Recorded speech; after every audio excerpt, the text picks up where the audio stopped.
nagaa racaalu nagaa waaqayyo waaqa jiraataa bakkaaf kallattii iddoo isin jirtan hundumaa keessatti siniidhaaf baay'atu hordoftoota qeddoo YouTube jedhu jalatti kan argamtan argamuuf kan jirtu miti nagaa keessanii inni madda nagaa keenyaa ta'e gooftaan kan eebbifameef kan kabajame haa ta'u siniin jechuun jaalladha akkasuma warri subscribe haa gootanii maatiin haa ta'aa jirtan Nijajjabeessaa kan jirtan jabaadhu kan jechaa jirtan guutummaa bara jireenya keessanii gooftaan eebbisu siniin jechuun jaalladha jirtu miti nagaa keessanii gulli madaamii maal keessa sinitti jira siniin jechuun jaalladha na bira waaqayyoof haa galatu hundi isaayyuu gaariidha siniin jechuun jaalladha akkasumas immoo guyyaa har'aa misaa waliidhaan hojjenna jechuudha misaa waliin hojjenna misaa nan hojjedhu ni baay'ata haa ta'uyyuu malee daqiiqa muraasa keessatti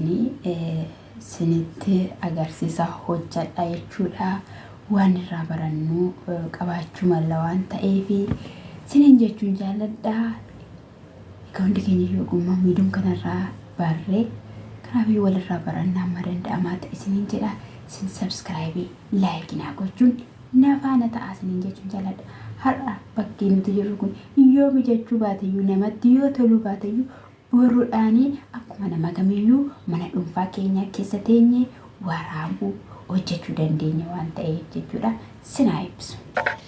Egaa bakkee kanatti jechuudha satar tajaajiladhaan sana yookiin immoo satarii indaanqoo jechuudha isa asii zayitii keessa buusee jira jechuudha bakkee kanatti. Sababiin isaayyuu kan hin zayitii keessa buusuu danda'eef immoo yeroo xabbaafamee fi yeroo akkanatti tokko miti waan ta'eef jechuudha. Asitti immoo timaatimii, kuusaa, qaaraa, shunkurtii qopheeffadheera. Asitti immoo bardukunees kan jedhamu asitti shunkurtii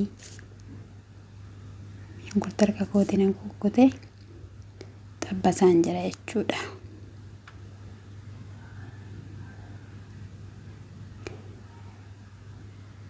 Asitti immoo zayitiin danfee xumuree jira jechuudha bilchaachaa jira. Shunkurtiitti kan inni naqudha jechuudha. Indaa kama baasawii makiinaadhaan maashinaan jechuudha. Ijoolleen nyaatan akkasittidhaan jechuudha. Akkatti sama mul'atu nyaatanii akka juuseetti daakameetu hojjetama jechuudha indaanqicha wajjinidhaan. Asitti immoo qimametti naqadhee jira.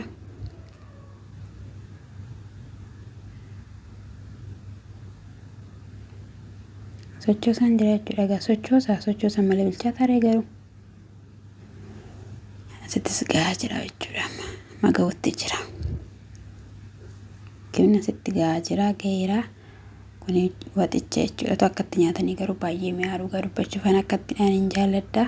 Sadaa kamurraa akkatti hin jaalladha. Ijoolleen garuu waan tokko timaatimii, dinnicha, maali shunkurtii arguu hin jaalattu.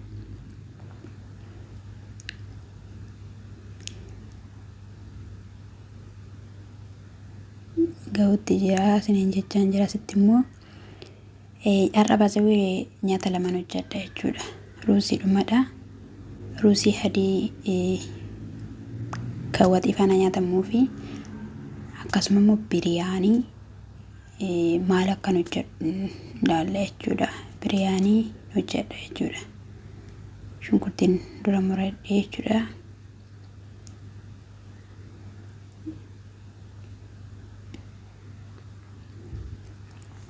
Gaheera jechuudha baasaan jira.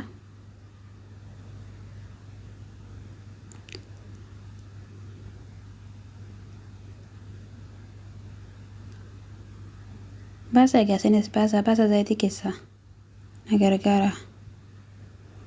Haala kanaadhaan isinii gala'eera yaada yeroo asitti shunkurtii kaniini biriyaaniidhaaf hojjedhudha jechuudha. Garuu indaanqoon suni batar chicken kan jedhan sana waxii sana hojjedhe jechuudha. Nan daaka waan ta'eef kan hin dura hojjedhe. Inni kun kan biriyaaniiti jechuudha. Shunkurtii, timaatimii akkasuma qimamee itti naqaan jira jechuudha.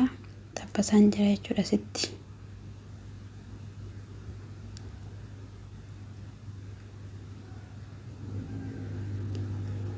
Sochoosa. Eeshi kataan jira. Asitti kinowaaticha fidee asitti naqee makiinaadhaan daakaan jira jechuudha. Asitti immoo kukkutee jechuudha daanqicha itti naqa gaama juusii sandaaqe sana. Waatiidha baazawee kan hin duraanii hojjechaa ture sanadha. Itti naqee asitti immoo kan biriyaaniiti jechuudha. Asitti kireemii. Kun garuu baay'ee mi'aawu gaa dubbachuudhaaf Ruusii adii faana jechuudha. Tartar chicken jedhamee ture. Kanadha. Sochoosuun natti hin tolle. Asitti immoo tuunaa qopheeffadheera jechuudha. Bishaan isaa keessatti allalamuu qaba. Gingilchaatti naqaan jira. Gadi bu'uu didee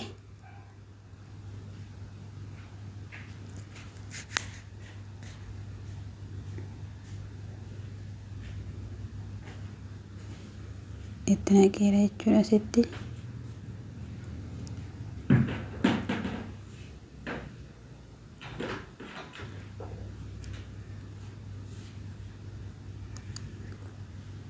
Asitti immoo waxichadha jechuudha.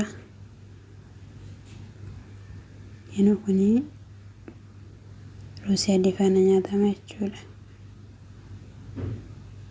Asitti immoo tuunaadha jechuudha. Isa kanadha.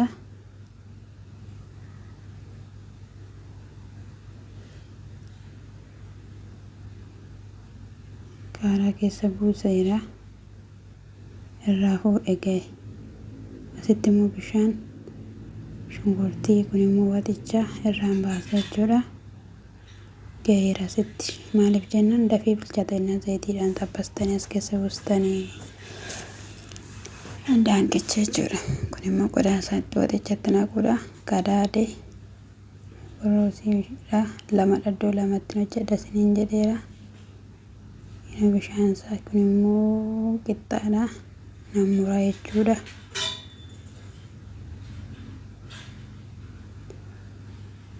Fattuushin hojjedha qixxicha baasawee. Fattuushin hojjedha salaataadhaaf jechuudha. Kutee xumuree zayitii xiqqoo bishaan itti naqadha. Iddoo kanatti otoon kaameraa hin dhaabiin kutee mul'ate zayitiin danfee irratti naqee kun gahaa jira. Kun kan biriyaaniiti. Asitti fattuushin gahaa jira. Kun immoo adiidha kan waxicha sana faana nyaatamu. Jettaan kinoo gahaa jira. Fattuushin salaataa keessa kan bu'u.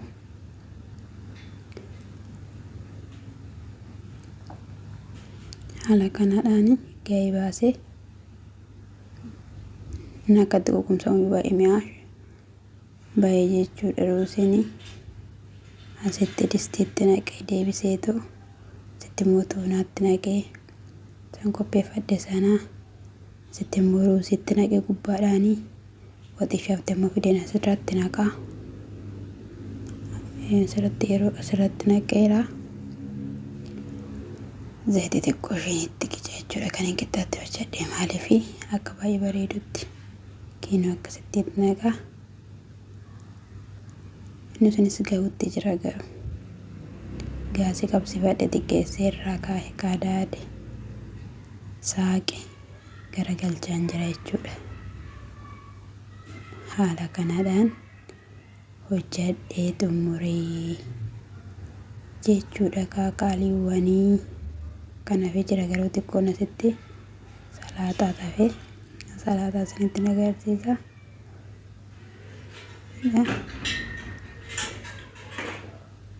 Viidiyoo hojjechuun namatti mijata asitti dhugaa wachaa waan ta'e kinoo asitti xumurameera. Kunis gahe nadiinis jechuudha. xumura irratti salaataa nagaan turaa.